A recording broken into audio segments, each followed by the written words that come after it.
TPN at technophilespodcast.com. I'm David Geisler, and this is the Technophiles Podcast. He actually jokingly said, I think I love batteries more than I love cars. Like, he's a battery guy. He's a power guy. You know what I mean? On this episode, David reports on Tesla's reveal of their solar roof product line. Jake also brings a story about a computer algorithm that accurately predicted the outcome of the presidential election. And Vee brings a story about Samsung's new folding phone. It's time to head to the Universal Studios backlot because it's the Technophiles 313th episode.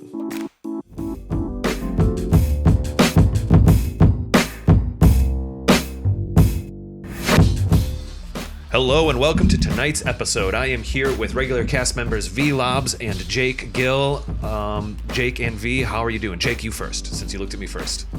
Not great. Not great? Is it? Well, if not to put too fine a point on it, but we are recording this the night or the night after the election results. Is that what's going on here? I'm guessing. Mm-hmm. And Vee, I'm guessing you might have a similar disposition. Yeah, I've been trying to stay positive and stay productive, but the overwhelming feeling in just the city is pretty down.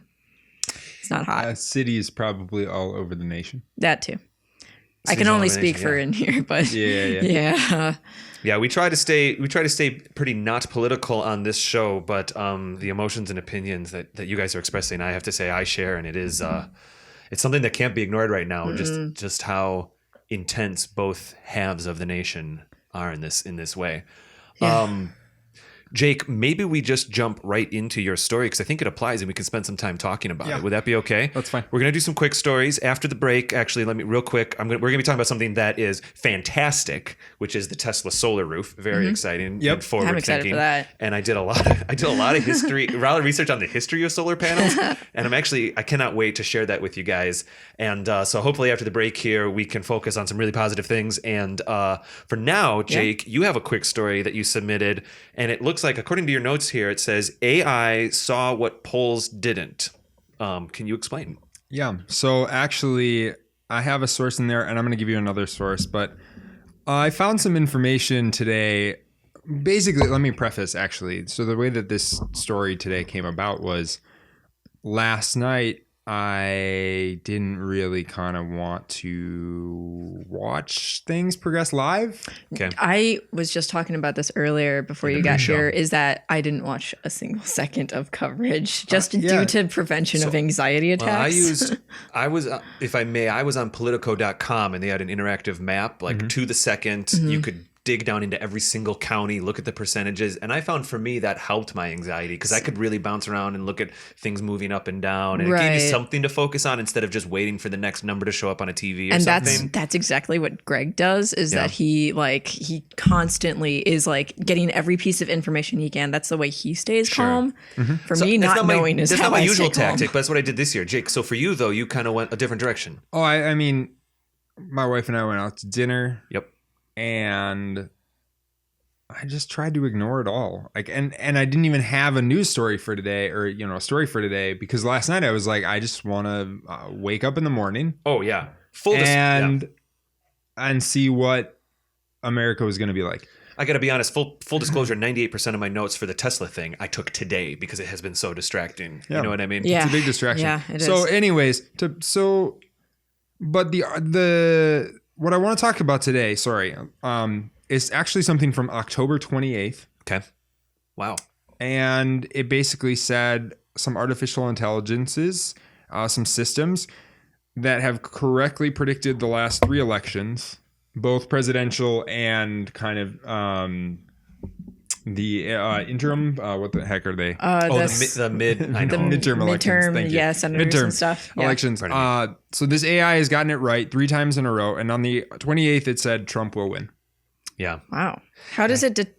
So how does that? So we can get into that. So this is, and I'm going to butcher this name, but it's an Indian firm that has built an AI, and this AI is called Mojai, M-O-G, capital M-O-G-I-A, and the I-A are capital. Mm-hmm. So whatever that is. But basically... It's not a play on AI or anything, is it? No. Like reverse, it can't be. Maybe it could be an Indian word. I mean, I didn't spend enough time Googling this, maybe but I think words it's kind of irrelevant. We will assume that if it's capital letters, you pronounce it as a letter.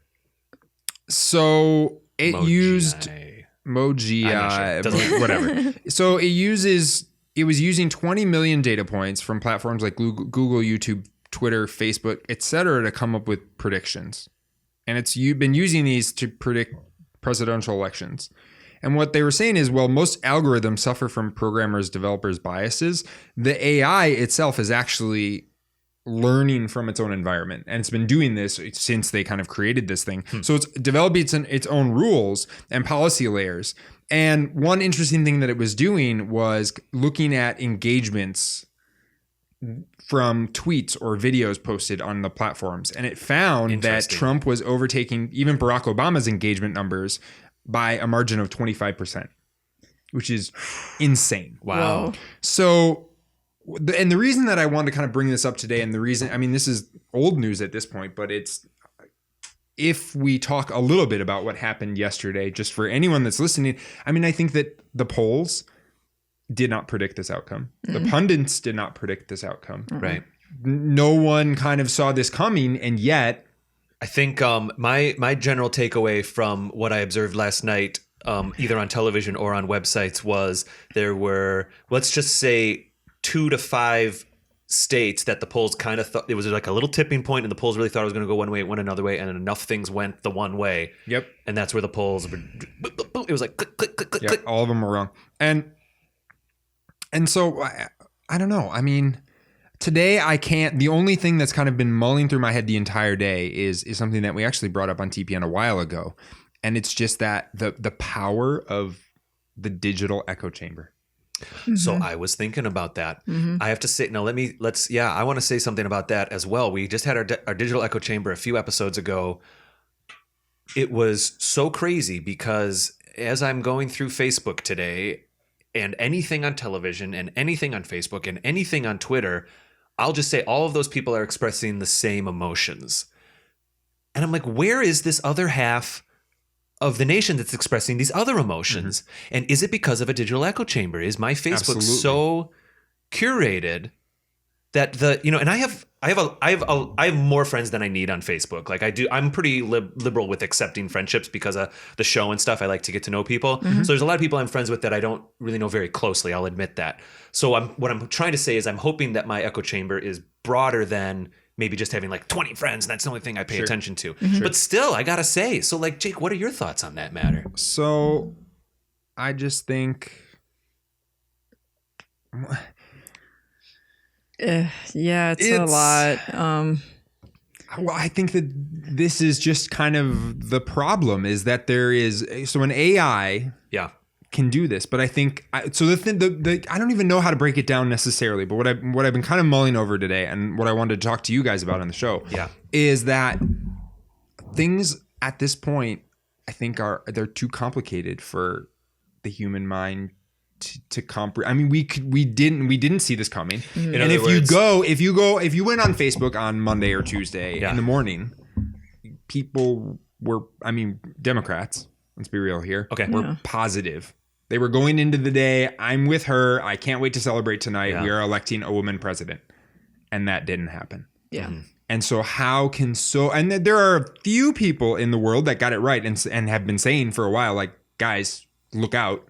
Yeah. But I think that the pundits, the media, everyone was kind of, they thought that they and here again, the back to the humans not being able to kind of comprehend, they thought that the messages that were going out about what was happening under the candidate and whatever, I mean, at this point, it doesn't even matter what was being said, but they thought that this was the message that people wanted to hear. And clearly that was not the case. Can you elaborate on that a little? There was a lot of pronouns in there. Yes. So let's just say pundits. I mean, we have elected someone who has said some fairly distasteful things during the election and previously in their career as an entertainer. Yep. Factually distasteful. Yes. Anyway. Now, that is something that the media has been harping on for as long as they could. Right. But in doing so, very early on, they kind of created a meme of Trump and the presidency. It was just like this joking, laughing matter. And so they were like, yep, we're good. Everything is fine. Things are going to stay normal. Yeah. And yet the people that came out and voted yesterday The people that tipped things, I mean, Hillary Clinton won the majority vote. But the popular vote. Right. But the Electoral College, the way it's set up. Yep. So people came out in the places they needed to in a very organized fashion and elected Trump. And so clearly the media using these things, let's just assume that the media was anti-Trump. And so they're saying all these things and thinking this will resonate with the people that we want to vote for Hillary. If the media is controlled by Democrats or whatever. I mean, Right. But they didn't care about that. Yeah. So the data that all of the media was collecting, all the pollsters were collecting, everything, when it was compiled together, it said, yeah, there's a margin for error, but we're good. And the reality was that people actually didn't. The echo chamber was so wrong. It was resonating so on the wrong frequency that it failed to mention or realize that the people that just voted for Donald Trump clearly wanted something so radically different from what we could have imagined. Mm-hmm.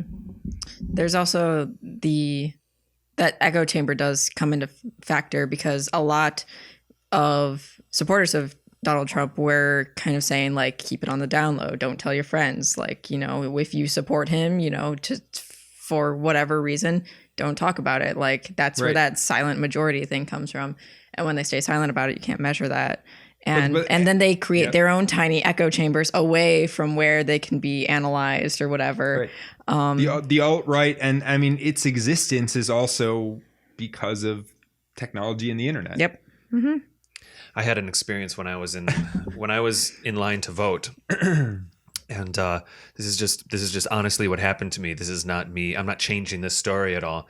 I was in line and I did have my earphones in because it was about a 27. I ended up timing it. It was 27 minutes, whatever. It wasn't too bad, but it ended up being about a 27-minute wait. And I was listening to some new album on my phone, and I was literally slacking you for some things and you for some things. It was button mash and other stuff, Jake. And I was literally working on my phone, and a gentleman behind me, I was in between songs. I wasn't paying attention, but a person behind me said something like, "Oh, smartphones. I don't want to own anything that's smarter than me," he says to his wife. And I heard this, like, as I said, in between tracks. This happened in real life. And I was just kind of like, oh my goodness, who is standing behind me right now? Like, what monster is standing behind me? Hi, I'm David Geisler. Have you heard of TPN? I think you really enjoy it. I felt bad. Everyone's entitled to their opinion, but like I could understand maybe if I was playing a video game on there. There's a certain, not that that's even bad, but you can maybe understand a certain stereotype or a stigma coming from that. Like I was working, just trying to pass the time while I was in line. And so finally around the corner, we hit the corner, and I looked behind me, and it was like this... I won't get stereotypical, but it was just this well-dressed older gentleman. And I was like, that is not what I expected to be behind me. And the reason I'm bringing this up, because I'm not trying to imply that well-dressed older gentlemen are the only guys that voted for Trump. Not at all. What I'm trying to say is like it really made it clear to me that a lot of our borders right now in this nation aren't geographic. They're technological borders, and it's oh man, it's easy to not realize that even sometimes. The presence of technology has radicalized lots of young white men over the past few years because it's a weird echo chamber. Okay, so like young men growing up, they're teenagers. If they feel threatened in their masculinity in any way, they go online, they complain about it, and they find these communities of other radical young men.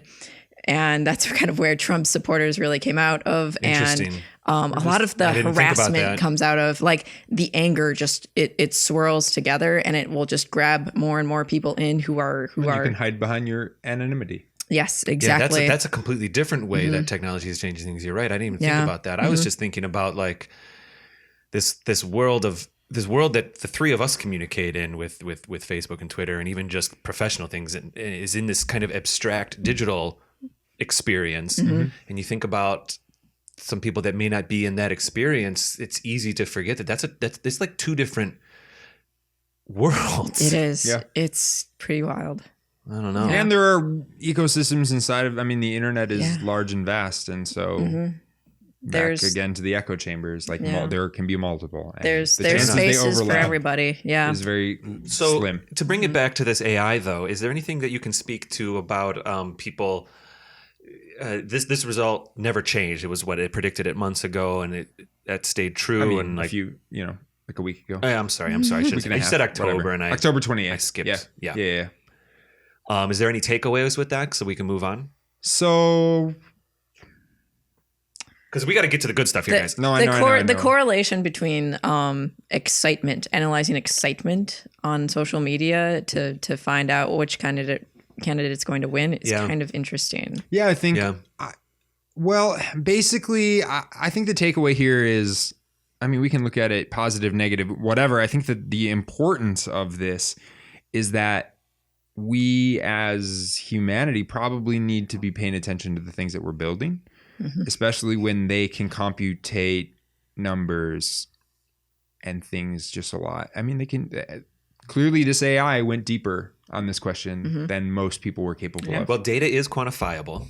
Yeah. And if you can mine that data, you can really learn a lot of things. More than a human's instinct, or as many numbers as a human can crunch in a spreadsheet, and analysts and that are on campaign trails and things like that. Obviously, the computer can be. When the computer is looking beyond what someone answers in a question, because clearly, there are people. There were people that, I mean, like you said, David, there were people that voted for whichever candidate, and they were not vocal about that. They were maybe not even proud about it. It was a secret. For whatever reason, they're casting their vote for a certain candidate, but they didn't want other people to know that they were doing so. And so we as humans are going to be tricked because we like to believe people. But the AI is simply looking at all of the metrics and saying, so-and-so said they're not voting for them, but they have liked every single tweet that they have posted, and they have retweeted, and they have commented on YouTube. And, that's really what it is. It's the same way. It's very similar to these algorithms and I'm not specifically trying to target, and that is not, I didn't do that on purpose, but you get your Target account card, and it they can literally guess if someone's pregnant or not based on the things that have been purchased on that card. Or you get your, I don't know, Walgreens or grocery store card or whatever card. And the whole reason those accounts and cards exist is that so computer software can create profiles of you. Now we know that that's what's going on. The idea is that maybe it helps, and usually it's just to give you coupons and sell you more stuff. But those algorithms exist, and obviously similar algorithms were used here, and maybe even more complicated than that, certainly. But a lot can be deduced from. I mean, these algorithms continue to learn, which is interesting. And so the question really is going to be, and we've been bringing up AIs a lot recently because, I mean, they're here and they're getting more and more advanced. Well, your newscast was just about that. I'm sorry, I didn't mean to cut you off. No, that's fine.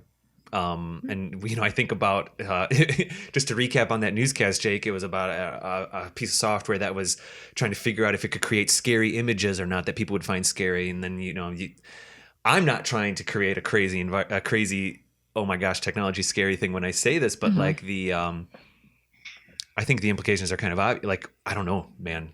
Computers, I think they're going to be smarter than us. I think they are. It's too late. Where are we going here? Get back to the guy in the line. Oh, no. Oh, no. Well, I was thinking about that. I honestly, if I may, then we're going to move on. I was thinking about that. I was like, okay, that gentleman was being biased, and I guess he technically has the right. I don't dislike him for it. I was a little sad to hear his comment. Yeah. That's a very long conversation to have with someone. Did you tweet it out to the world? I did not. I kept it. No, I just tried to stay polite. I almost thought about saying something like, excuse me, sir, I'm actually working right now. But I thought, no, I don't need to do any of that. I mean, it wasn't directed at you. It was directed at it was a generation. Yeah, right. But then I thought about that, and I thought, okay, let's just as an exercise here, think 30 years from now, is it conceivable? Now, I think for my personality, it is probably not, but is it conceivable that I could be biased against nanobots in our blood? Yes. You probably will be. Like in 30 years, will I be like, oh, those kids with the nanobot blood? I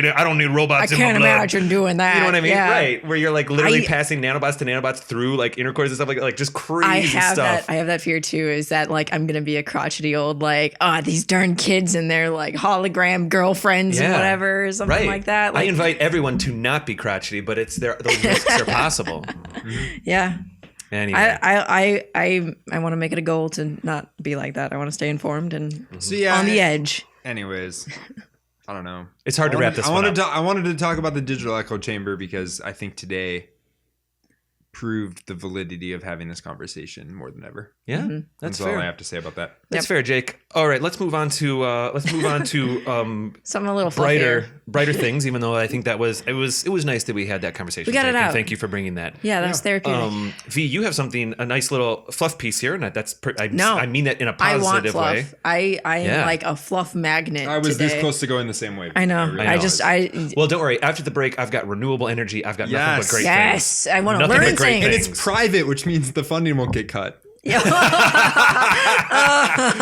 I mean, maybe that's how it has to be. Maybe that's how it has to be. All right, Vee Laabs. Samsung files for a foldable phone patent. Yeah. Do tell. Okay, so Sounds sweet, by the way. yeah, it's pretty We're dope. going back to flip phones, or So yeah, that's kind of what it Guys, looks hang like. on. I have to answer a call. Oh, man. it's like you're unfolding. No, I picture like the tenfold phone. You're like, oh, it's so small. It's like a fits in swan. here. Yeah, it's The size of a button, and you're it's like, an inch okay, tall, but if I want to use it. but a quarter of an inch wide, and like you the unfold it. movies. Okay, V, what's going on? You toss it up. Is in it that awesome, V? I wish. We've got Okay, we've got about 8 minutes here. What's It's up? not quite. So Samsung's been having this model called the Galaxy S that's been rumored around for a while, saying Yes. that they're going to be utilizing the flexible touchscreen technology, which I can't remember the name of. It's a bunch of letters. Is it OLED? Yes, it is OLED. Okay. Organic LEDs. I did a whole newscast about it. Go check that out, Sorry. folks. I did a newscast about Samsung's Yawn. OLED televisions about a year and a half ago, actually. And those are the curved ones. Oh, man, right? they're so pretty looking. OLED's super small, it's super thin, and it's flexible. Organic light emitting Yeah. dye. Like, that's what it is. That's bonkers. It's that you actually excite a chemical and the chemical glows. That's For how you how do long? That's So actually, Jake, I'm glad you asked. Real quick, years ago, they could only make it last for like 10 seconds. It was like they could make it happen, but there was no. And then it, like, burnt out. Literally, when we started this show, it was like season 1 of this show. We were talking about this thing called organic LEDs, and we were all very excited about that. But it was like this pipe dream. It wasn't ever going to happen. And Yeah. then, they got it to live for 10 seconds, and then someone else came and like in season 3 with a follow-up story. And it's like, no, they got it to live for an hour now. We got No. something. You know what this sounds a lot like? What? Quantum computing. So it's a very similar arc. Okay. It's a very similar where are they at arc now? of Yeah, like arc where are they at now? flexible. So where they're at now is a year and a half ago, they were able to, they being just science, but specifically Samsung, they were able to create something where these pixels don't really die at all, enough that they could actually put it into a TV that someone would own for years and years and years. The little slider thing on the new MacBook Pros, that's OLED. OLED it's over the edge now. It's totally realistic. These pixels will live forever, quote Yeah. unquote. And so now, because it's flexible and because it's crazy super bright, it's exploding. And I'm sure that this is one of those ways, V. yeah. Hopefully not literally exploding. Hey, this is Samsung after all. yeah. Actually, Samsung's not the only. A lot of the Exploding lithium ion. Not. I heard NASA. Some batteries that they're using for other things are blown up too. Oh no Yeah. kidding. It's just. Anyway, I sorry. got some NASA And news we- Yeah. V. in the next part. Hey, The good stuff. Hey, let's talk about the return of flip phones, yo. All do right. So Samsung filed for a patent on their hopefully next model of phone, which is a phone that folds in the middle. It looks like your typical like smartphone, kind of like mine. I'm looking at a graphic here, and there is no hinge. There really kind of isn't. I guess you don't call it a hinge, but what it is in the middle of it, there is a little circle column, like on the side of your phone, there's a circle, and then there's a bunch of little half, like, I would call it a flexible membrane. yeah. But there is kind of like a hinge-ish mechanic to it. Sure. But the OLED screen will bend with it and maintain its use. It's pretty interesting. They show it like you have like the bottom propped up or propped on the bottom and the other side like pointing straight up in the air, and like as if you were typing on a tiny keyboard and you're looking at the upper half of the screen as it's folded up. There's some like really interesting stuff with it. There's also speculation that when folded completely shut like a flip phone would, there will be a display on the back that activates somewhere. Sure. It's a crazy callback to flip phones. I think that's going to be kind of neat. It'll cut down on screen damage, hopefully. Okay. Yeah. As I look at this, I can't help but think that like Samsung's kind of almost just doing it because they can. Yeah, But that we're cool. Who that we're cares? Yeah, I pretty was much gonna say, there. yeah. None None of that sounds all Pardon me. that practical or great. I think it's a first step. I wonder if we can get to the point where we have like slap bracelet phones. So that's really kind of what happens is where so OLEDs, yes, they're flexible. You can't totally fold them like as if you were to make a paper airplane. You Right. can't just Yeah, you, it's then not you just kinda, every you know dimension. what I mean? But they can bend and stuff, very similar to a slap bracelet. Or like, Yeah. think of like a transparency for an overhead projector. How you can kind of, if you really truly fold one of those, you'll get that white That crease, yeah. It's a very similar kind of substance. Yeah, that's So we that's could start what's- making like digital smart sheets. Yeah. Like sci-fi like movies big. have. Oh Like yeah, easily. you Would we hand cut them the out. corners Kind of easily Galactica already. style? What's that? Would we cut the corners Galactica style? So if you a little thing. perhaps. It'd be sweet. dope. So there are some companies that are using the OLED screens in a curved structure that doesn't. It's permanently bent, you could say. Yeah, Sure. Samsung's really excited about a malleable bending kind of Yeah. situation. Yeah, and the hinge on this phone, if you look on the photos, on I guess ibtimes.co.uk, they have an article about it that includes photos from the patent that shows like it is a wide enough like curvature that it won't precisely fold. Exactly. Okay. If Yeah. I had to guess, it looks That- like it would be about a quarter of an inch Yeah, radius curve. you know that what I mean? diameter of like the wrap circle it around a pencil yeah. kind of thing, right? Yeah, yeah. pen or a The pencil. diameter of that circle in the middle of the hinge is what's keeping it from completely folding in half. Absolutely. Yeah. We will have that link on our show notes at technophilespodcast.com. Definitely look it up. Look at the patent notes. Even though they're in Korean, the diagrams are pretty interesting. Yeah, they're cool. Yeah. But They I are think cool the long-term, See that there, Jay? yeah, Yeah. I see it on Bee's phone Oh, I too. see. Yeah. The long-term kind of application of something like this, if you could have a foldable screen, I mean, you can just start putting Schrodinger these or things something. into just a lot of different electronics. Yes. Yeah. You I know, want a those would be tablet. cool. I want a tablet like that. Fold it up, take it with me. I mean, neat. Some of that curved screen stuff is OLED that happens on the Samsungs Oh right yeah, now. the big television. Permanently curved kind of stuff. Yeah, yeah. All right, let's do it. Let's go to break. Actually, that was kind of a long intro now that I think about it. We'll Hey. be coming back and I will be talking all about Tesla's first solar panel project called the Solar Roof. This just a couple days ago, Elon Musk had another, we'll call it a keynote, even though it happened in a suburb. And we'll talk all about it. And it was awesome. right. And I can't wait to share this information with you. I also Yes. did some research on the history of solar panels and learned some crazy things. Oh so my God, I'm I very can't excited wait. to share that to be with you. informed. Can't wait. Thanks, David. After the break. All right, everybody. If you have any thoughts about the stories we just talked about or going forward after the break, if you want to talk to us about what we are talking about with Elon Musk, you can tweet us at TechnophilesPod or email us at technophilespodcast@gmail.com. If you'd like to ask Schrodinger to stop freaking out, He's so fussy right now. It's unbelievable. he's having a temper tantrum Oh my God, mid-show. He's mad about something. I'm a little embarrassed. He's being very unprofessional. So we're going to go to break and we'll see you guys in 10 or 15 seconds. Yeah. From TPN at technophilespodcast.com, I'm David Geisler, and this is the Technophiles Podcast. All right, we are back from the break. I am here with Vee Laabs and Jake Gill. And guys, I am frankly, honestly, really excited to talk to you about the solar roof and just solar energy in general. I want to hear about it. Is that all right? Yeah, that's funny. Yeah. Yay. Fantastic. Hey, let's toss some sunshine. These did into look the very show. cool when I heard they were coming out. These, oh yeah, sure. Sorry, the solar panels. Yes, got it. Cool. I was like, my notes? No, David, no. Highly anticipated notes from David Geisler. I had a lot of fun researching this today. I've got like I've got about 7 different sources here that will be on our show notes on technophilespodcast.com. Episode 313, and I pulled a lot of different information. I found a really awesome site that had a timeline of solar history, and Schrodinger is still freaking out. I don't usually like to mention him in a show, but he is having a hard night tonight. Dude, he's feeling these vibes. I usually let him on the desk, but I He's don't really like anxious. to talk about him too much, but oh well. Yeah, he's forcing himself onto the show. show. Yeah, he's trying to make up for Crystal Lee. Yeah.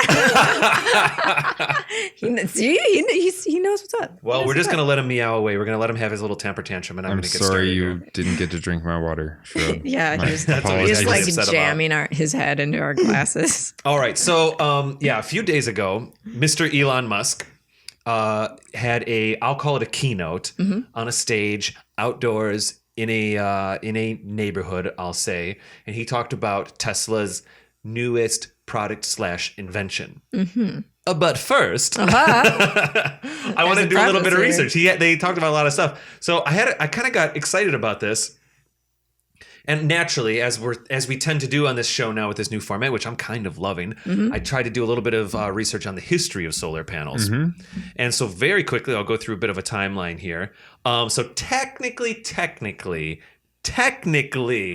a little bit like when I had my self-driving car episode, how it was Leonardo da Vinci with that little clockwork. How far back are we going, David? Yeah, we're going back to 700 BC right now. Yes. So that's where solar energy starts. So a sunbeam like reflected off of a rock once. So in 700 BC, we wrote it down. Like historians have decided that humans were making sunlit fires. In other words, they were figuring out ways to essentially magnify the sun rays to heat something up. Oh, like burning ants literally with like a the magnifying glass. ant. Okay, yeah. Okay, so that's the first time we really said, oh, this Poor thing, ants. this thing that's hitting the planet or whatever is something where that energy can be at least slightly manipulated to do something with it, right? Okay, fine. Then there's this kind of Archimedes. So then in 212 BC, there's the kind of infamous these days Archimedes heat ray. Oh, I think we've all heard about this. There was a Mythbusters episode about it. Well, yeah. Jake, it looks like you probably know what I'm talking about right now. Yep. The Archimedes heat ray is a little bit controversial, and I almost didn't include it here because it's not exactly proven in history to have existed or worked. Yeah, but it's the really story weird. goes that it was soldiers would take a bunch of shields with mirrors, collectively aim them at a ship, essentially making a reverse magnifying glass by taking the thing and making the heat point and burning Okay. sails of ships. Scientists these days agree that it's conceivable, but it was kind of unlikely and it wasn't technically history. However, something using the same principle that is part of history is in way later. In 1767, there is a Swiss physicist, and his name is Horace de Saussure. I'll say. We'll take that it. sounds about right. We'll take it. We'll take it. Horace de Saussure, he invented the first solar oven. And so the solar oven basically used exactly the same principle. And we still use solar Right. ovens today. Camping kits will have them. Yeah. It's basically something where you have a bunch of mirrors, you place it in the right place in the sun, that energy hits the mirrors and gets concentrated into a single place and either literally cooks food or will heat up a can of water or something like that. Yeah. It is a technology that is still commonly used with backpackers today. Yeah. Super simple, but it's cool. Because again, 1767 here. Okay, so like you can imagine, we're walking around, we feel the sun, it feels warm. Yeah. But to turn that into a technology, to technically turn it into a technology, To which in my harness it, opinion, yeah. this solar oven is, as far as I'm concerned, a technology where you're taking a real Absolutely. thing and you're manipulating it. Yeah. So anyway, okay, so that happened in 1767. Then now we jump way later. We jump almost 100 years later, and this is where things start to get very interesting. So Edmund, again, it's another name I have a really hard time. Becquerel. Becquerel? I think it's that's my guess. Becquerel. French though, so you gotta say it So, weird. so the qua is there. I don't know. That's He was a French physicist, Becquerel? and at I studied German 19, and speak Mandarin. Like I have no idea.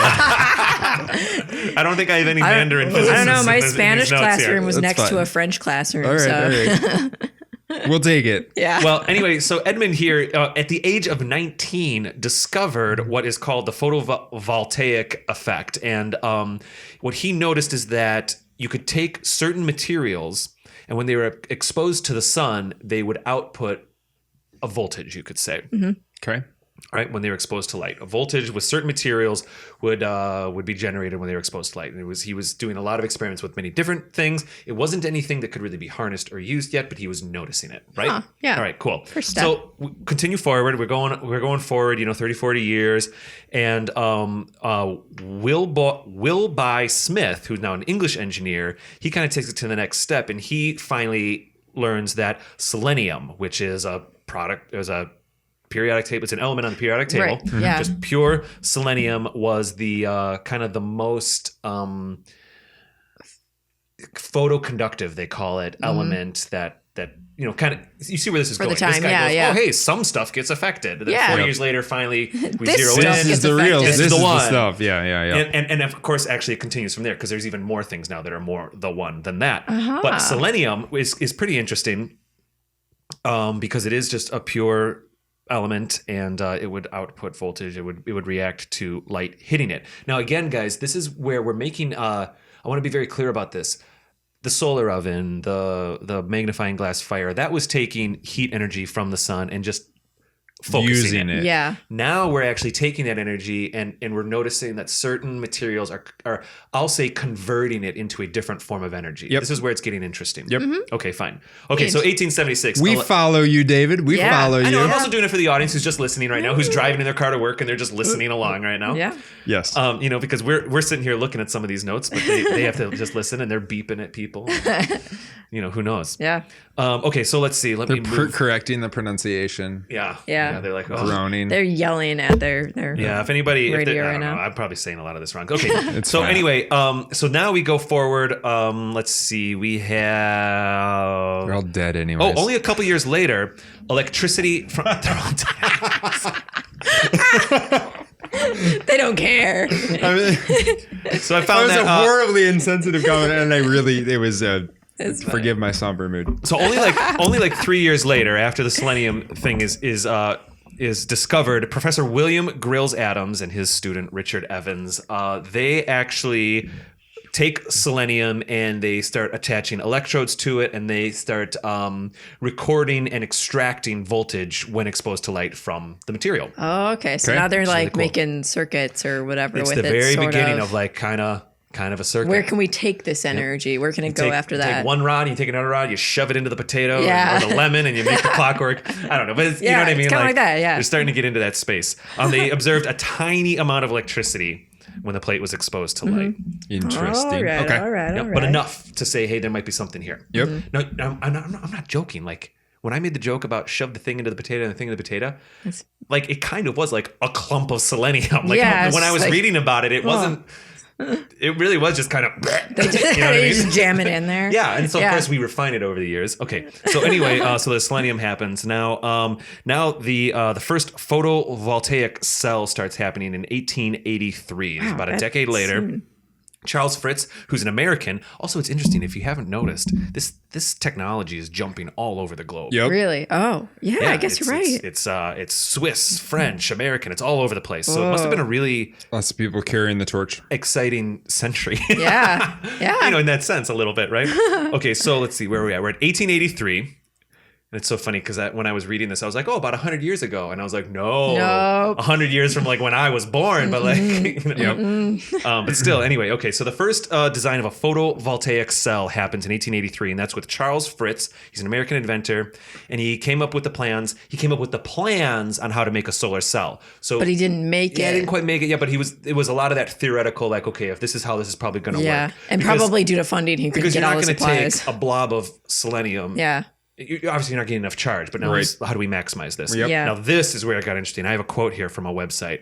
In 1905, I did not even know this. I did not know this about Albert Einstein at all. Did you guys?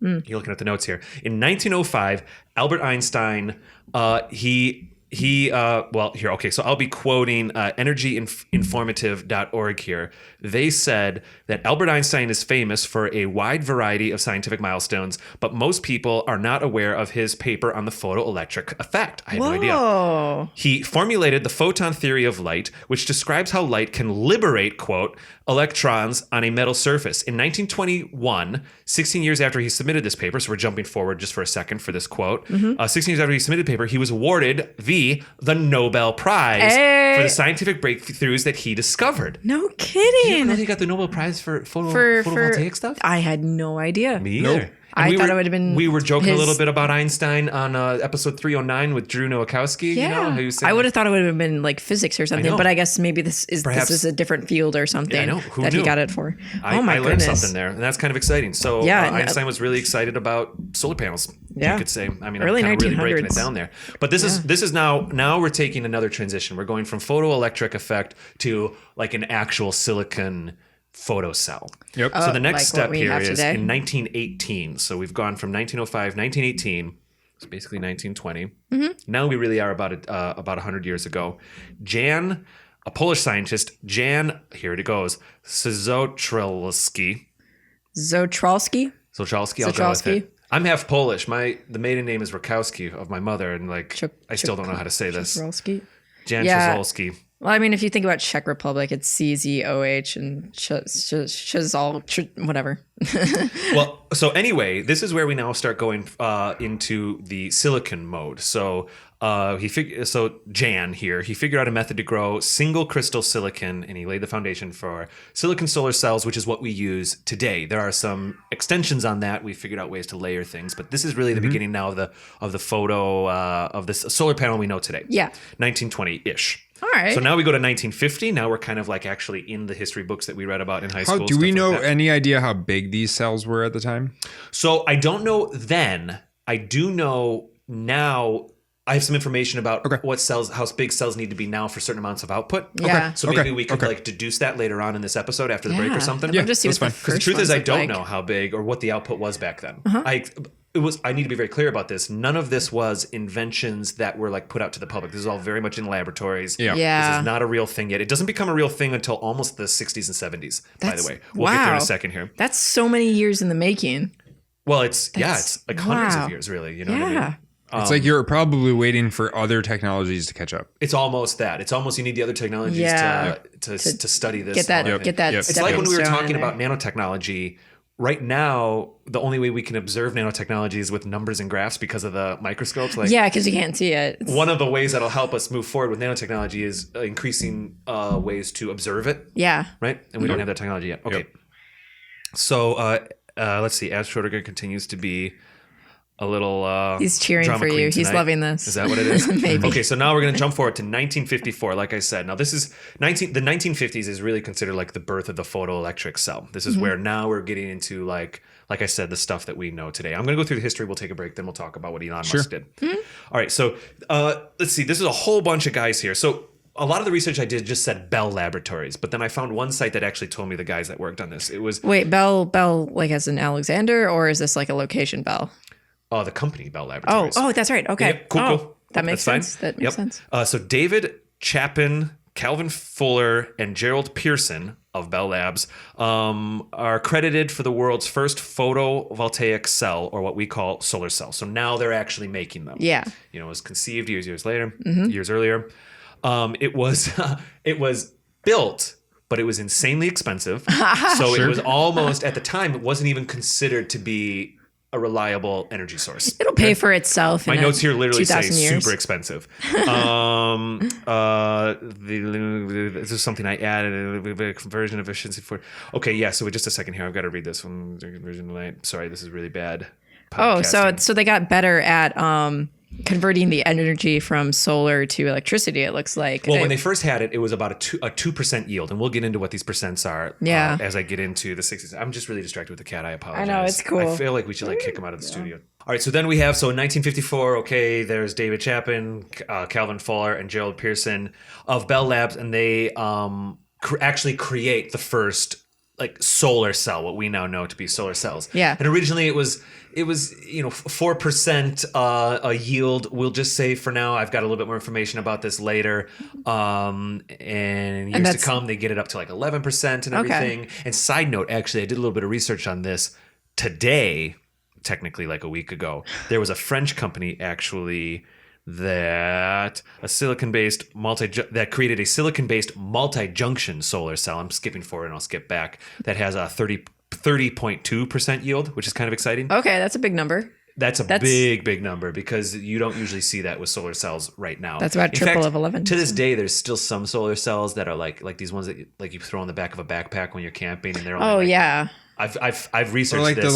they're like 2% yield. the things that you can put in your lawn, where they're like, Over Yeah, the solar lamp. lights. the Yeah, lamp yeah, they light, don't need much because you're just powering an LED essentially to make that little butterfly glow or whatever. And they don't need much at all, and that's perfectly fine. That's okay. Yeah. But anyway, the big thing about these solar cells too is now this is really the first time where we're taking energy and they're literally converting it at the atomic level at this point. Okay. Okay. So now it starts getting a little more complicated because they start. these at the layers. time were insanely expensive. Yes, like never, no way in heck. So That's never going to be consumable.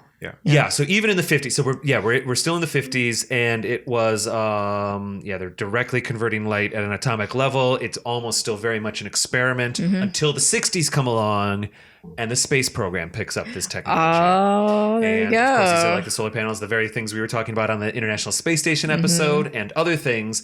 They're not called solar panels on the International Space Station. They call them something else. Solar wings. Yeah, it's something like that, but it's the same technology where you're converting it to electricity. And so what happens is basically all through the 60s, NASA's using it, but to provide power to spacecraft, but it's still very, very expensive. I would imagine.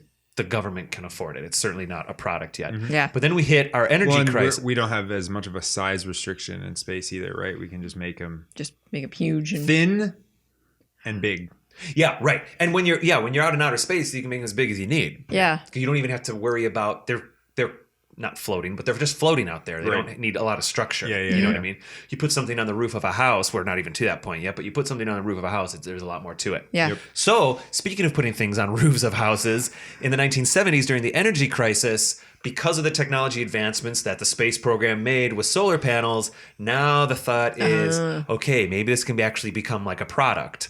Still very low yield in the 70s. But it's a little bit refined, But I guess. This is now, I keep saying this is the beginning of the thing, but this is now like the beginning of what we know today as like solar panels when we see on people's houses. like for regular people, It's the solar 70s. panels. Yep. Yeah. Still very low yield. So anyway, I have a couple more notes about things that are happening today.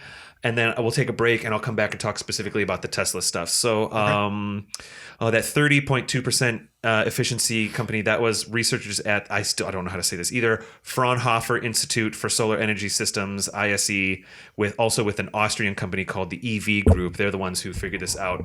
Now, the before that, though, the highest efficiency that a solar panel could ever really get was 26.3. And mathematically speaking, they could only get it up to 29.4. So this company figured out a way to layer a couple things together, and somehow they use a vacuum to fuse a couple layers of these cells together. Oh, neat. So I guess the atoms, I'm paraphrasing here, but when I read on this, I don't have this in my notes.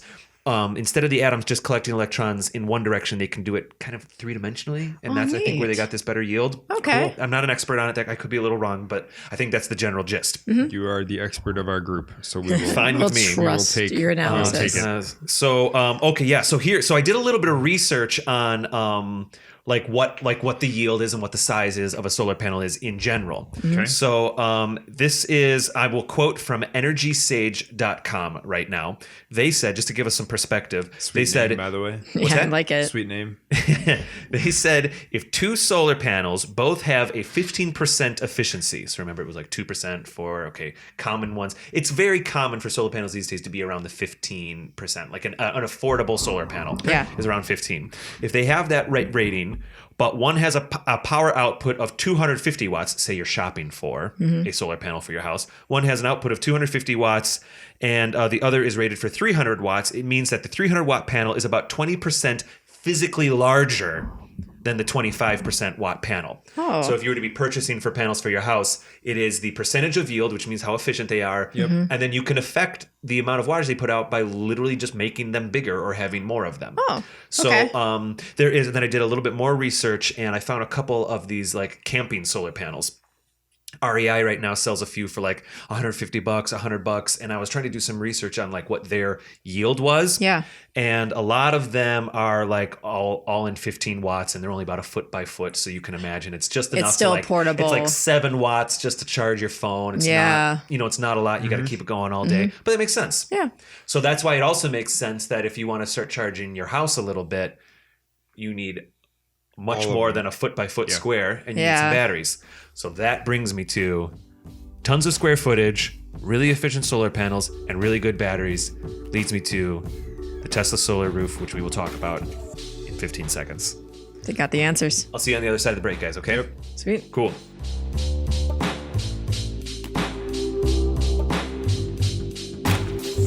From TPN at technophilespodcast.com, I'm David Geisler, and this is the Technophiles Podcast. All right, we are back from the break, and I am here with are. cast members Vee Laabs and Jake Gill, and we Hello. are talking about solar panels. We just got done. I really pushed through and tried to go through the history. I mean, we did start in like 712 BC. I apologize. Maybe I went back a little too far there, but we were talking about the history of solar panels, and now we're talking about the main event, everyone. Last week, as I have already said in this episode, Elon Musk had a keynote about specifically Tesla's first solar panel project. Before I get into this, I want to ask both of you, had you heard about this at all this past week or anything? Zero, actually. Zero from V. And Jake, what have you kind of like heard? So I watched a video of them dropping like a Dropping a what? kettlebell Yeah, I'll talk about that. on the solar panel and it not breaking. Yep, it's amazing. All right, well, They were like, hail sucks, so we just mitigated that problem. So so what they did, okay, excellent. We'll get into that. So we kind of have, so what happened was, just before we get into that though, I also am aware and I want to know, because you've been doing research, this is not Solar City? So it kind of is. This is actually a Solar City product, like this, like solarcity.com, which I went to, has the solar roof listed as one of its things. And Elon Musk is on the board at Solar City, and a lot of the stuff is saying like Tesla with a line, Solar City. Okay. We've talked about Solar Behind City the scenes, before, the haven't talk we? is that Elon Musk is buying Solar City anyway. That hasn't officially Wow. happened yet, but Wow. like that's the Solar City and Tesla, they're almost one and the same at this point. Almost. Okay. Got it. So Thank you for clarifying. Yep, absolutely. It is literally a Solar City product, but it is interesting because Tesla is also claiming that it's their first solar Yeah, that's why I was product. confused. It is a little confusing, I'll admit. Maybe it's because both are working together. And I think I mean, a lot of that's that... what Musk does, right? He likes to confuse us because he's just like, I'm going to do all this stuff. I'm just Well, I gonna have kinda my think- finger in every World's pie. busiest- I think they're branding it Tesla Yeah. because that's a lot better than branding it Solar City. Sure. Yeah. I think seems it's reasonable. technically a Solar City product, but really the Tesla branded experience comes from the relationship of the Powerwall and the solar Got panels. it. Makes sense. So we'll get into that right now. Yeah, hop to Okay, it. so Elon Musk, there was this stage, literally this little stage with a humongous screen set up, I'm not joking, outdoors in a like a suburb environment. And Do you Elon know Musk... where this dream suburb So I was trying to find out. No, I couldn't figure it out. I mean, it's obviously, out west or whatever in California somewhere. It wasn't like Yeah. England or something, or it was very Okay. It was, I saw one website joke that it was on the set of the Desperate Housewives or something. So you can imagine that kind ridiculously perfect and sunny. Yeah, a little and bit. Cloudless and so, sky. he steps up on stage, and in my opinion, he was adorably nervous. Like, I don't know if we should really say he was nervous because it wasn't like he was nervous like he had other things on his mind. Yeah. It was just, you could tell. I mean, I think that man thinks about a lot of stuff. Yes, he's And I think always got a lot on his mind. all the time. Whoever is controlling him is a very busy person. The tiny hamster Well, Like inside. clicks per second out of whoever alien is running Elon Musk is very high.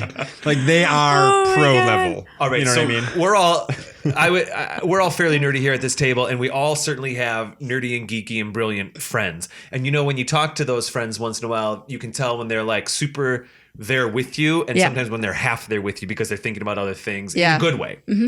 I think for this, when we just talked about the Mars presentation last week, Jake, and he was really on point. He was really focused and everything. This one was clearly looser. He just had a sweater on. He didn't have a coat. He even joked about it. The audience was close enough that they were the press was kind of joking back to him. It was almost a conversation. That's great. So there was a lot of you could hear him, if I may, I'll move on to the real important stuff here in a second, but it was, in my opinion, very personable and wonderful because you could tell that he was kind of reading the script, but also just talking. Yeah. There was a lot of we're going to do the most amazing thing ever. So yeah, It's going to be great because pardon me, there was a lot of that. You know, He's what I mean? loading the next bit of So it's what like he the was gonna say. newscast before you cut it up for us. Yeah. Perhaps before it's edited. But it was wonderful. Got it. It was wonderful. So Awesome. he steps up and he's talking about, you know, some of the problems with solar, and I'll skip forward here. What he said is, almost very, very early on, he actually points to 3 houses that are around him. There was one to the left, maybe 2 to the right, if I had to guess. And he said, thank you everyone for being here. You know, I'm paraphrasing, whatever. Yeah. He said, but you may not know, we're talking about solar energy today. And actually all the houses around you right now are solar houses. So that's where it clicked. So it was almost like instead of being in an auditorium and the curtain Right. goes up and the Model 3 rolls out or something, Yeah. Right. they were already there, right? It Yeah. was very... On location. It was like was kind next of awesome. It was being level a- Steve Jobs. little Like, bit. I'm It was not even like- gonna pull the iPhone out of my pocket. Like, Yeah, it's like you're in the iPhone you're, right now. You're here. Yeah, and what's actually, I want to comment about that real quick. You know, Steve Jobs had a certain attitude and personality that got a lot of interesting and brilliant things done. Elon Musk is so different in a similar, he doesn't have that Steve Jobs, I control the room stigma. Like the charisma. Like, maybe the charisma, Like but he has his own charisma. He has his own like he has nerdy like charisma. light charisma, and then Steve Jobs had like dark charisma, but not in like Elon the bad Musk is sense, so- but in like I mean, I really think he's probably such a brilliant guy, and he's got so many. He's probably just as, he's absolutely going to be as influential, but their style is so different. It's easy to think he just doesn't seem full of himself. He really doesn't, and maybe he is, but he like, seems excited about every single thing he's he really involved does. in. He genuinely does. He's just probably a slightly nervous person who. I think he is. So, you know, where Steve making Jobs would dreams be come like, true. now we've taken a long time to make this thing, and it's amazing. Boom, boom, boom, and like here it is. Yeah. Musk is kind of like, there's a thing, and it's right here, and so that's amazing. It's kind of what Musk does. He's like, I already get that this is amazing. That's why I spent Just- all of my money Yeah. to build it. Yeah. Like, why don't you realize this? Guys, There's a little come bit of on. that. No, it's more Anyways. just, you know, he's There's like the consumer David, thing and then tell like us, the I'm going innovation. to host So you. the houses are Tell all us why this so these is houses amazing. are all solar houses, and and everybody, you can see the press looking around, and there is not any solar panels on the houses, that conventional solar panels. Well, I can cut to the chase here. We already know what's going on here. Every single tile on these houses, and there are 3 different kinds of tiles, were solar tiles. Now, I also did a little bit of research on that. Solar tiles as a concept have been around for about 10 years. There's other companies that have been making them. Okay. And you can Google some pictures, and I saw them, and it's super ugly. Like, it's like technically they're tiles in that. So this is what makes a solar tile. Okay. A solar panel, you can put a few of them together, but you have to connect them all with wires, and then they go down to a battery or whatever. Yep. So the idea with a solar tile is that they have kind of a little bit of a Lego or a connector, like, you know, they snap to each other, and that power creates there's an input and an output on each tile. Got it. Okay. So when you build these and you're snapping these tiles into place, you're creating the circuit that way. Oh, it's like a Probably- brick pattern. Yeah. Yeah, exactly. Oh, you're looking up at some images right Yeah, now? I am. Yeah. Okay, so that's obviously a key thing. So that technology has been around for a while. Not It through also Tesla. means you can place it on everything. everything. Everything Yeah. and anything. Yes. So what they did is they showed that every inch of these roofs were covered in these solar panels. There were 3 main styles. There was a terracotta. Love it. It was awesome. And so I'm gonna move forward a little bit here. So I'll talk about the aesthetics very quickly. So the solar panels are designed, they're made out of glass, which speaks to your point, Jake. Oh. They're made out of complete glass, and this glass is said to be as strong as steel, as tough as steel, I should say. There's technically a difference between the word tough and strong, but it is as tough as steel. This glass is so tough that it can withstand hail landing on it at 200 miles per hour. And so they actually did do a little video Which demonstration. hurts, by the way. Yeah. Oh, that's insane. It doesn't It's happen. insane. That would injure you so badly. They did a little thing. They took actual terracotta tile. They had some ceramic tile, and they had some clay, the clay, slate, and terracotta, were the 3 tile styles that these solar panels are emulating, you could say. So they had 4 of them laid out in this video, and they dropped what appeared to me maybe like a 20-pound weight, maybe a 100-pound weight. It's a little hard to tell, but it's one of those things where it's like a big black bowling ball with a handle on it. It's a Yeah. kettlebell. Kettlebell. A kettlebell, yeah. Yeah. Do you guys know how much those usually weigh? thought they're like 35 pounds. Yeah, okay. I'd say Whatever. You can get them buy in different kettlebells in size. various sizes. Yeah. Exactly. I know this one seemed to be maybe the size bigger than a fist. Okay. So whatever, deduce what you want about that They're weight. usually like a less dropped than a these bullet. on all the 15 tiles. pounds, 20 pounds. Yeah, they dropped them on all the tiles, terracotta shatters, clay shatters, slate shatters, and the glass one does fine. Now, it's a little weird to think about glass because we think about dropping our phones and our iPads and we think about them shattering and stuff like that. Yeah. So you think about, wait, I want a glass roof. Are you kidding me? Yeah. But this is crazy super strong. Okay, another interesting thing about the glass is that they've created it so that it has I would almost call it like a polarized light thing, but it's not polarized. The way they've done it is that when you look at it from one angle, it has an opaque appearance. Okay. So maybe it's an orange terracotta style roof. Whatever you ordered. On your Yeah. website. black, gray, whatever. Yep. You look at it and it looks gray. But if you were to use a drone or get in a helicopter and fly up and look down at it, It's reflective.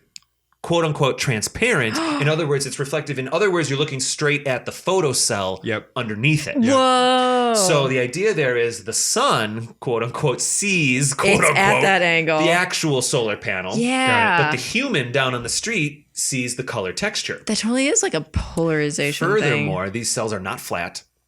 These tiles are they're kind of ripply to help water flow and stuff like that. So there isn't buildup. You don't get mold on the edges and stuff like that. Mm-hmm. And I kind of want to dial back. I want to go backwards a little bit and talk about the power a little bit. So yes, technically this is Tesla's first ever solar product. 10 years. So they've been kind ugly. of similar to what Tesla did to the electric car. Yeah, exactly. They're basically saying, hey, look, we can do this better. We can make it. So Jake, that's almost exactly what Elon Musk even said. He even said, like, there's a lot of I think I'm almost quoting him when he said there's a lot of great car companies out there that make fossil fuel based cars, gasoline cars. But at the time, when Tesla started, there weren't any, all things considered, there weren't any good electric cars yet that were, all things considered. We're going to make them. That's what we did with cars, and that's what we're doing with roofs. Nice. Okay, fine. So Because everything is selling his power system. That's really what it is. Tesla is and power Elon Musk company. has gone on record. I said this in a newscast a few months ago. He actually jokingly said, I think I love batteries more than I love cars. Like, he's a battery guy. He's a power guy. You know what I mean? And in fact, that's cute. Tesla, as he pointed out in this keynote, Tesla actually started as a renewable energy company, and they just did cars first. It wasn't really a car company when it was right. envisioned initially. It was renewable energy. Let's start with cars. I never knew that. I learned that today. Wow. What? great idea, and they have a fantastic name for it. Yeah, I know, right? I know, exactly. Like right. you can expand very well with that name. Yeah. I agree. Okay, so let's talk about some of the stats here. There was a few other things they announced. Okay, there was the solar panel tiles up top, but there was also an official announcement of the Powerwall 2. That's its official name. Now, we've talked about the Powerwall a whole bunch on this show. Yeah. We've joked about it. I did a newscast about it a year ago. The new Powerwall 2 can hold 14 kilowatt hours of storage, which is actually twice as much as the original. Okay. Now, I was kind of wondering, I was like, exactly how much is 14 kilowatt hours? Yeah, You know what I I'm mean? wondering that right now. Yeah, well, let me get into that. I did a little bit of research, and actually, in the keynote, Musk said that these solar panels, I'm going back around one circle real quick. Right. He said that the solar panels are strong enough to power a 4-bedroom house on average for a day. Solar panels. Okay. Now, if you combine that with a Powerwall 2, he said that you could conceivably power the house indefinitely. So I thought that was really cool, but I kind of wanted to come into this show with a little bit more information than just that. That's what they said in the keynote. So I did some Googling, and I tried to figure out how much power does like a 4-bedroom house use. And I found out that a couple different websites, and some of them will be in the show notes sources on our website, technophilespodcast.com. Yeah. But so, like, what exactly is a kilowatt hour? So I found out that the average home in America consumes 30 kilowatt hours a day. And what I actually found was how many kilowatt hours a year a house does, and I divided accordingly. And that Nice. turns out to be about 30 kilowatt hours a day. So now, quick math here, 14 kilowatt hours of battery storage. If you're also doing some quick math and half the day is in sun and half the day is not, maybe there is something behind that. Hey. See where I'm going with this? You just get 2 Powerwalls. Or just get 2 Powerwalls and you're set. But so basically we're getting 14 to 15 off the tiles. Yep. Perhaps this is very quick, simple math. So maybe there's something behind that. However, I also found out that the kilowatt per hours varies widely across America. And Louisiana actually has the highest demand at 58 kilowatt hours a day. The average household in Louisiana actually pulls 58 kilowatt hours a day. And the lowest is Hawaii at 23 kilowatts a day. Kilowatt hours a day on average. Okay. So a house in Hawaii, no problem with these solar panels and stuff like that. Yeah. Louisiana, I was trying to figure out, why does Louisiana use up so much power? Is I don't it know. near the coast and it's cloudy a lot? So it's not solar panels. It's draw on the grid. This data is the average house AC draw. Yeah. On the Well, I mean, utility like in grid terms of year-round. darkness. Yeah. Yeah. So I don't know. Weird. For some reason, there's whatever. That's just what it is. In Hawaii, apparently, they don't use as much. Okay, so let's see. Officially, SolarCity's website says that it is as tough as steel. Elon Musk said that they needed it to be, the goal is to have solar roofs that look better. I'm quoting him here. The goal is to have solar roofs that look better than a normal roof, generate electricity, last longer, and have better insulation, and actually have an installed cost that is less than a normal roof plus the cost of electricity. So they're trying to make this affordable as well. This is not, they're trying to make this not consumer-friendly. a luxury item. This is something that's realistic. Yeah. He said he wants every house to want this. Yeah. I mean, fair enough. I mean, that's what you'd want with your product, but they're also trying to position it so that it's possible. Yeah. That when you build a new house, you can get these things put in. There's a couple construction companies actually already that work in power walls into their plans when they build new houses. By the way, I found out when I was no Googling around on kidding. the internet. Like they actually have this as part of their packages, so that's really cool. Did you happen to find ones that convert old So houses? no, I didn't find that as I was clicking around. And I was wondering a little bit more about the strength of these tiles, and I found out that a hollow block of terracotta, unfilled, can sustain 186 tons of force per cubic foot. Wow. When it's landing. I actually got a little bit deeper into this too, and there were companies that were talking about how you should take your terracotta tiles, cut them by a 1 inch, and they can take so many thousands of pounds until they crush, and that means this or that. And so apparently these glass tiles are stronger than 186 tons per cubic foot of force. Whoa. Do we So have any idea how much this is going to cost? I do have an idea. Okay. I do know that the Powerwall 2 costs $5,500. Okay. So that doesn't sound too bad. That's not, yeah. Like that's higher than, I mean, I think there's certain appliances that How easily get up fast into does it that range. charge your Tesla? How fast does it charge Tesla? That I don't know. Okay. I know. Anyways, whatever. I also know that the power. Oh, let me talk about this for a second. So, Elon Musk in this keynote would kind of say like, let's look at house A, B, or C, whatever. Let's look at house A, and they would show a before picture, and then they would show an after picture. And the idea with these before and afters is that the house didn't look that much different. Yeah. When they put the new tile, they put the new roof in, it didn't really Still look that much looks different. like a nice house. However, I will say this is where like the show and the showmanship started to come through. Whoever designed the event knew what they were doing, because Musk, in his humble way, would say, let's look at house A. Well, then a crane shot of house A. Of literal would click house A. And this crane comes in house A, which is right there to the left of the audience. Yeah. This crane shot, and this happened to every house, comes down and the garage door automatically opens. There's a Model S in there. There's a Model 3 in there. You clearly see two power walls on the side with a plug. And then to top it all off, as the crane's coming down, a Model S automatically pulls out into the driveway and parks itself, just as we're casually looking at this house. Oh, So, Tesla, It's like everything. the whole Tesla experience. So- Oh my God. I actually referenced all of that stuff like Tepui last week because we're, I don't know, we're in like the process of a move at some point. We're trying to figure out where this is going to be and whatever. Lots of details. But, we're eventually thinking like, okay, what would a dream house look like?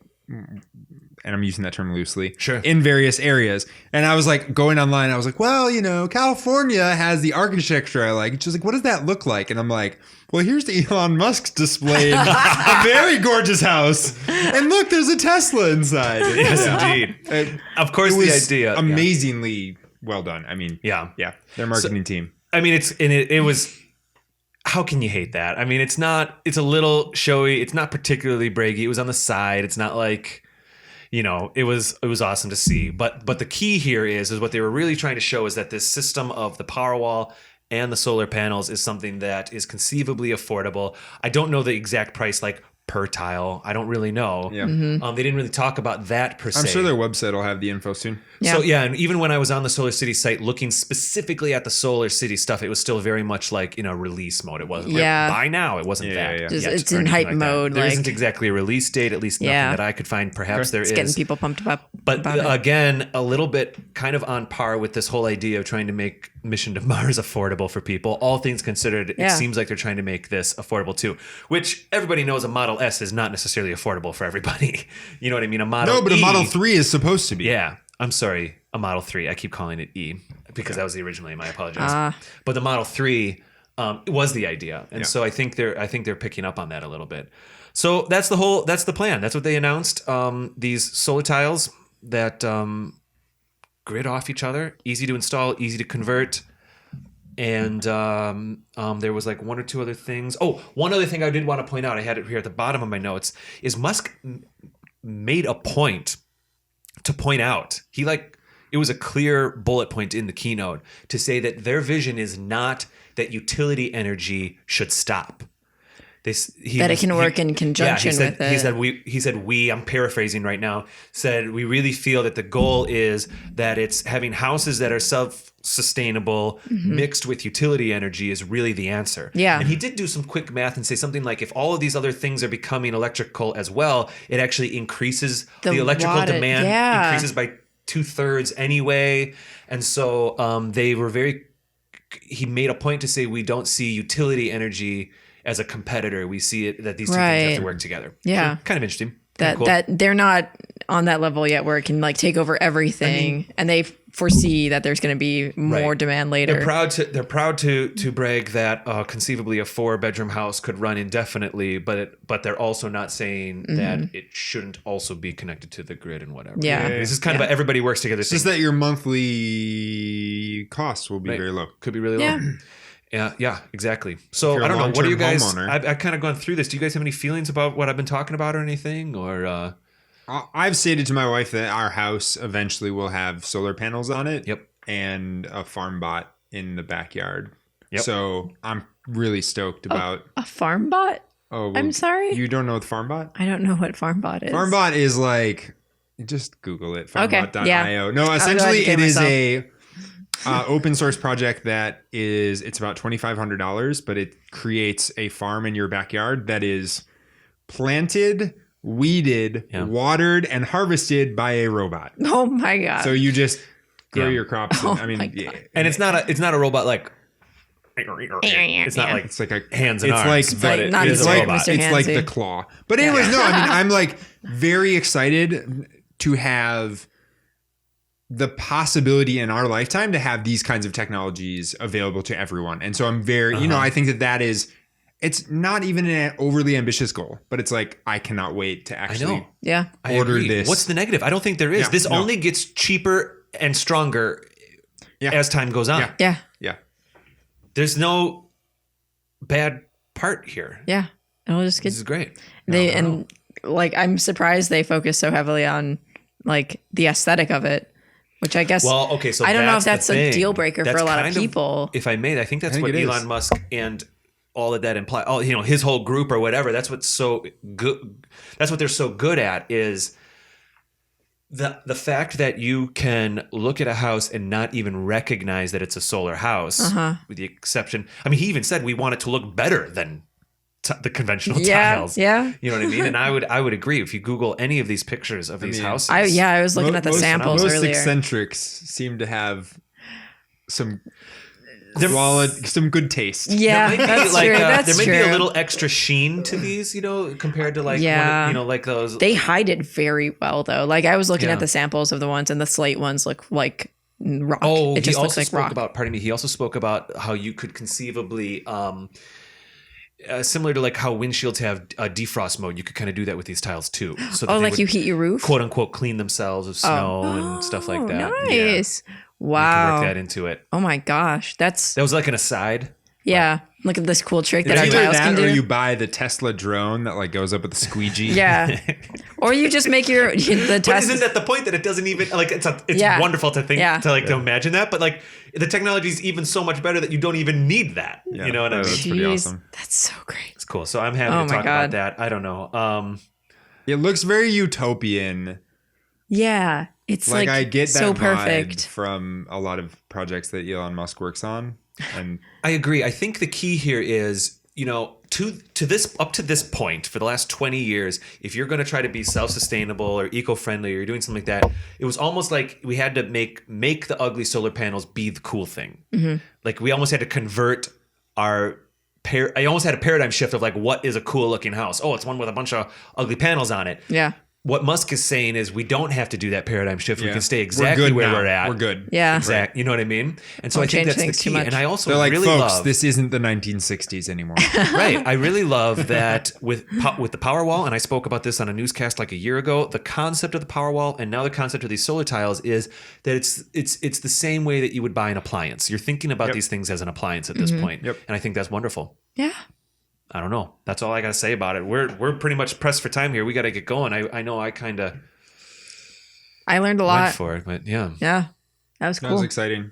Thank I'm you. excited to have a solar roof someday, somewhere, Yeah. someday. Dude. Probably in the next few years. He I did think joke. so. He was like, I really hope that people get one, and then they can brag to the neighbors, like, look how cool my roof is. He said, when have you ever heard that before? Yeah, I Like, know, right? Yeah, who brags So about their definitely, roof? you can just go. We'll have a link on technophilespodcast.com for our show notes, definitely to this keynote. But you can most likely just go on YouTube and Google Elon Musk solar roof, and I recommend you watch it. It's like 15, 18 minutes long. The exciting thing is probably for someone who is a homeowner or a future homeowner, like maybe you don't have this right away, but houses with like roofs need replacing. Yeah. Yeah. And so if your roof is even like 5, 10, 15 years away from needing that, you will probably have, like all of us will probably have the opportunity Yeah. Yep. to make our next roof this.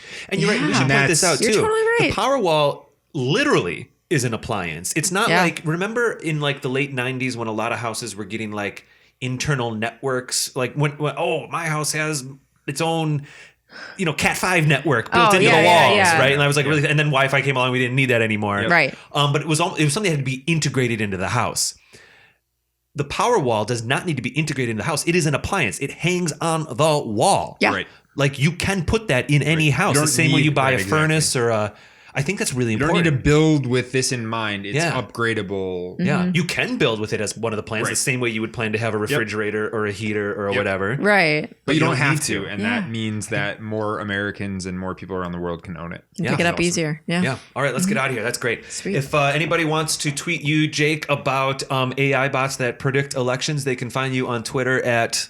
But yeah, if anyone else wants to join me in allowing AIs to run my life, you can hit me up on Twitter at Critical Yeah. Role. Fantastic. And V, if people want to chat with you about bendable OLED screens, they can do that at. Hit me with that fluff at bear_Annika. This is what it would sound like. And I'll be like, thanks. I'll take it. I'll take it. Fantastic. We love it when people tweet the show at Technophiles Pod. You're welcome to talk to us about your thoughts about the Powerwall and the solar roof. If you get any information about the exact output. So, here's the thing that the press release or the keynote did not specifically say the output of each tile. I'm deducing that output based on how much they say a Recent. 4-powered home Yeah. and Okay, got it. It seems like these things. That's a lot of square footage. It doesn't seem like they need to be more than 15 watts per whatever, right? Because it's the whole roof. So anyway, blah, blah, blah. People are welcome to tweet me, David Geisler, on Twitter at RaptorPaint. And guys, I'll see you next week. Yeah, it is next week. And then it's Thanksgiving after that. Yeah. We're Jeez, going that's to coming take up a break fast. for that week. I'm so excited for Thanksgiving. V, I think you're next week. Do you have any ideas what you might want to talk about yet? Nope. No, that's okay. It's okay if you don't yet. It's been a crazy week, and got I know, and bashed. you're really busy with Button Mash this weekend Yeah, and stuff. I'm gonna actually hammer it out tomorrow. It'll be great. Anything you're curious about that we could help with in the last 5 seconds of this show right now? Nothing yet? I don't know. All right. Fair enough. Fair Yeah. enough. We'll be back next week with something. Yeah, something. Love it. All right. Have a great night, everyone. It'll definitely be a thing.